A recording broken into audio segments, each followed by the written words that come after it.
Welcome to The Explainer. Today we're diving into something pretty amazing. How a really simple chemical, one found in some, well, surprising places, could totally change our energy future. Let's get right into it. So here's a wild question for you. Can a chemical that ants produce actually power your phone?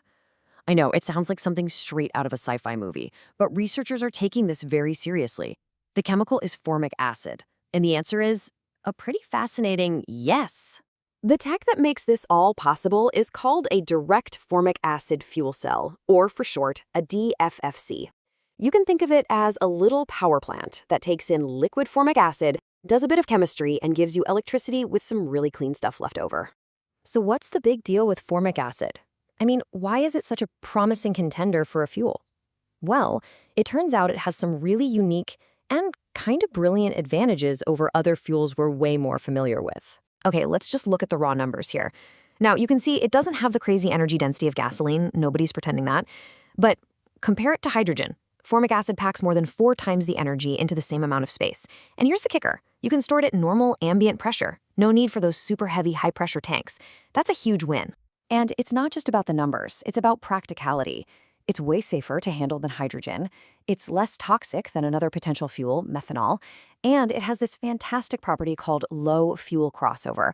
All that really means is that the fuel doesn't leak across the internal membrane, which makes the whole system a lot more efficient. Less waste, more power. So what kind of electrical punch does it pack? Well, in theory, a single one of these little fuel cells can produce 1.48 volts. To put that in perspective for you, that's pretty much the same voltage you'd get from a brand new AA battery.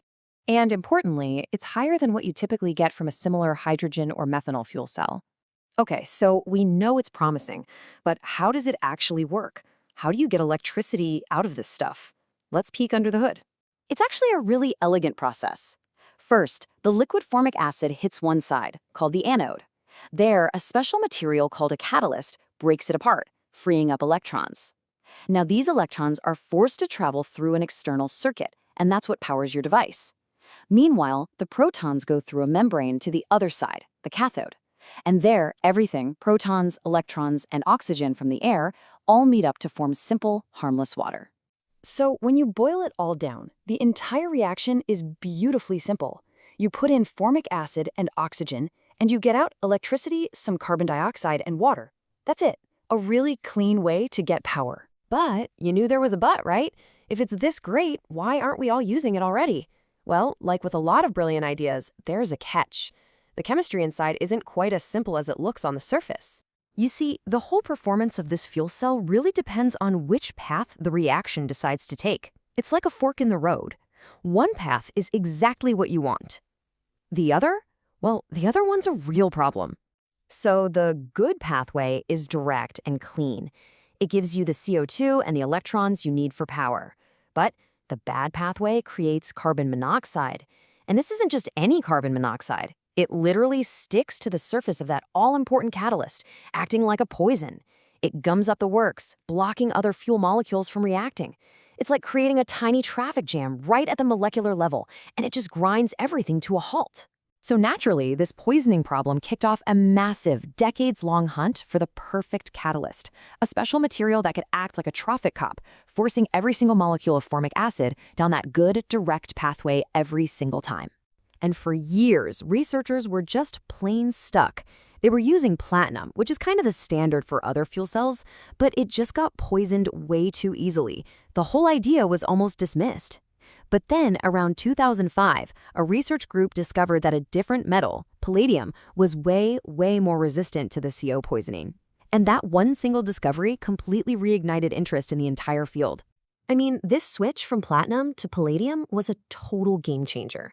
Platinum, the old way, just choked on the carbon monoxide.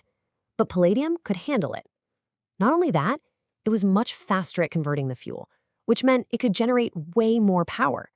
It was really the key that unlocked the modern potential of this technology. But of course, palladium isn't a perfect silver bullet. It can degrade over time, and just like platinum, it's still a precious metal, which means it's expensive. So that's pushed researchers to get even smarter, engineering advanced alloys to make them last longer and, crucially, cost less. And that research is paying off.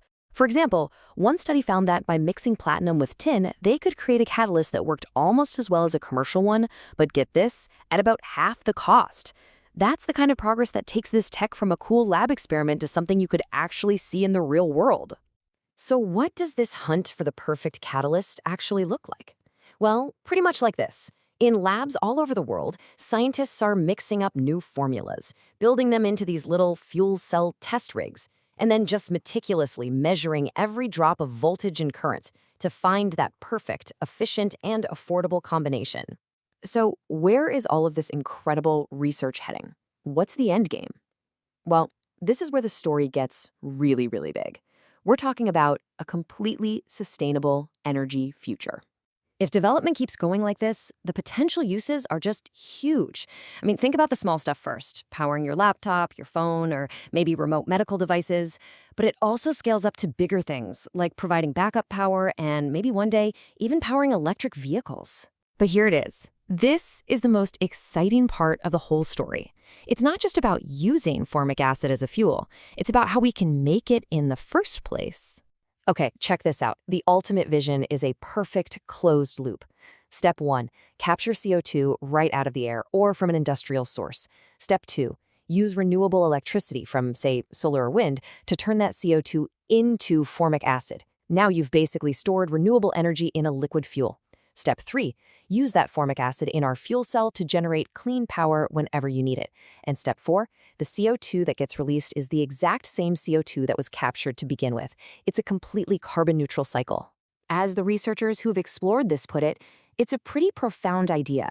The fact that such a simple chemical could become a massive part of our future energy needs, essentially turning a greenhouse gas into a valuable, clean, and easy-to-store fuel. It's amazing. It really makes you stop and think, doesn't it? If we can perfect this technology, creating liquid fuel directly from the air using nothing but renewable electricity, well, that changes everything. It's a future powered by a simple chemical, a whole lot of brilliant science, and a ton of ingenuity.